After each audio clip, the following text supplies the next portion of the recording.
Thank you. So I want to tell you about a problem that I identified as within my work as a plastic surgery resident here at Stanford. And I spent a year working at Frog, a design and strategy firm. We did an internal project to help improve a problem that I saw with my patients. And so as anyone who's had just a small burn, let alone a major one, has experienced, it is a very painful experience.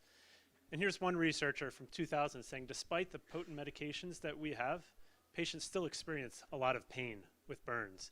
And just to give you a flavor or a sample of what it's like to go through a burn that comes through the hospital, this could be a chemical burn, a flame burn. Patients have the initial injury, and they come in, and we need to do wound care. We clean off the burn tissue, we scrub the burn, we put a dressing on, but then day after day, we need to put a new dressing on. It's a painful experience before the patient may go home and then still have to continue with that wound care. Now imagine someone with a more severe burn, over 40, 50, 60% of their body. They're in the hospital for a month, 2 months, 3 months. They have to go through painful operations, physical therapy. It's a really painful experience.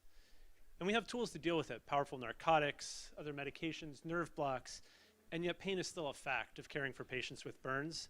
And so 15 years after that paper, we recognize it's a problem, but it's still undertreated. And something I've seen through a number of anecdotes in the burn unit is distraction. Helping patients take their minds off the experience, alleviating their anxiety, their pain. And it got me thinking about one of the most potent distraction tools, screens, smartphones. And around that time I was thinking about it, this came out for iOS, Google Cardboard. You had the opportunity to have a $5 virtual reality device, put your phone in front of your face, and take patients out to another world, another experience while they're being cared for. And I realized there was a lot of great research dating back to 2000 out of the University of Washington showing decrease in pain with burns in patients using virtual reality. But I didn't really know how to implement it, how to find a headset that really fit all the constraints of working in the burn wound care environment. And so when I was at Frog, we developed a set of constraints, things that we wanted to work around to make it affordable for obvious reasons, to make it accessible, but also because infection is a concern. You don't want to be passing an $800 Oculus from one patient to the next, transmitting skin infections from one to the other. And so something that's affordable and single patient obviates those problems. Water resistant because there's water splashing around as we're caring for these patients. Easy to use, you don't want to interfere with the workflow, as well as a number of other constraints. And that brought us to a process, and I'll flip through some of the slides, where we designed this headset. And we arrived on foam. It's cheap, easy, accessible, waterproof, protects the phone. We ended up making a couple dozen, and I have them in use down at a study at the burn unit that we work at. And it ended up being this device. It's only four parts: foam, just exercise mat foam, rubber bands, a Velcro strap, and lenses. It cost a few bucks to make. And yet it's very comfortable. Patients don't mind having it on their face for the wound care, and it's something that really could be accessible anywhere in the world for patients to use. And then it brought us to the game. Most VR games are designed, understandably, to be standing upright, to be looking around in a 360-degree environment. You can imagine someone having a painful procedure, lying down. They can't be moving around as the VR games intend. And there's very little out there that was available to use for this problem. So again, we developed a set of constraints that we needed to design around. And one is that patients are often lying down, looking at the sky in these 360-degree immersive environments. And often their hands aren't available to use controls, to interact with it. And so they need to use their head to move, but perhaps will have limited head movement. So how do we work around that? There's a wide range of people who are burned. It needs, again, to be easy for the patients, the nurses, the doctors to use so it doesn't interrupt the busy clinical workflow, as well as a number of other constraints that we came up with. And this is just demonstrating someone using a VR game, looking up at the sky. But as they turn their head, it's a very limited sweep, left to right, up to down. And so the technologists, the designers at Frog, ended up making this game, EPIONE.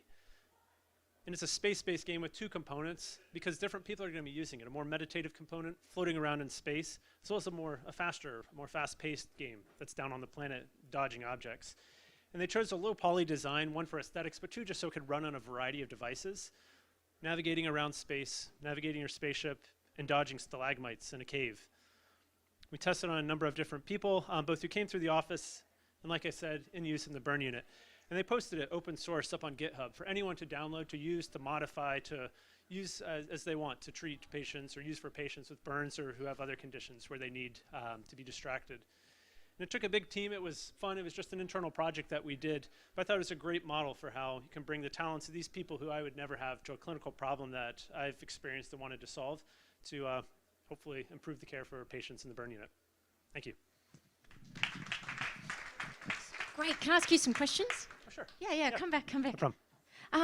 Yeah, I'm going to put you in contact with there's a really world-famous burns specialist in Perth in Western Australia. That sounds great. I remember when I saw her give a talk, one of the things that's always stuck with me, she said that so you can tell me if this is true, she said the best things you can do for a burn, no matter how severe or minor it is to put it under running water and really to get the temperature down. And she said if you can do that while the while the ambulance is coming, that's the best thing that you can do. It really saves the skin and saves the heat penetrating. Yeah, bring the heat down and just keep it clean. Yeah, okay. Well, I'll put you in contact with her. I love that. This is Thank great. So your talk ended prematurely. I think you did have a little bit of extra time as well. So I was like, I want to know more.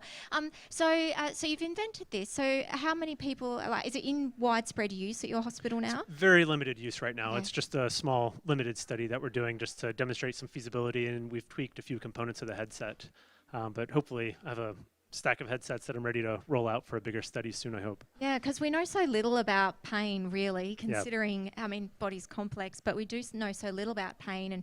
And the idea, I mean, that you can use virtual reality and people put themselves in another world and it actually makes their pain feel less severe. Right. I would think you've got patients knocking on your door. Yeah, and it's exciting because it's zero risk compared to all the other treatments that we have available, and the patients who've used it have really appreciated and loved the experience. And it's great for the nurses and the staff as well, because it's just it's a difficult experience for anyone caring for a burn patient, knowing that you're inflicting this pain to treat them, but still inflicting this pain, and anything you can do to alleviate it, I think really helps the experience, mainly for the patient, but also for all the providers dealing with them. That's great. And what about the pharmaceutical companies? If you can actually, do they not like you? Yeah, good question. Our goal has just been to open source it to make it available to anyone, but I mean, you could view it as another treatment. I mean, Omada has pioneered the term of digital therapeutics, but I mean, you could take that term another way and view it as this is a digital way to actually treat someone's pain. Oh, that's fantastic. Well, good luck. And did you bring a device so that we can? I don't. They're all down at the burn unit. Yeah. Okay. You should bring it back tomorrow. I'll try to. I'll try to go down and grab one. I'm sure lots of us would love to see that. Thank all you right. for Thanks a lot. the presentation. Thank you.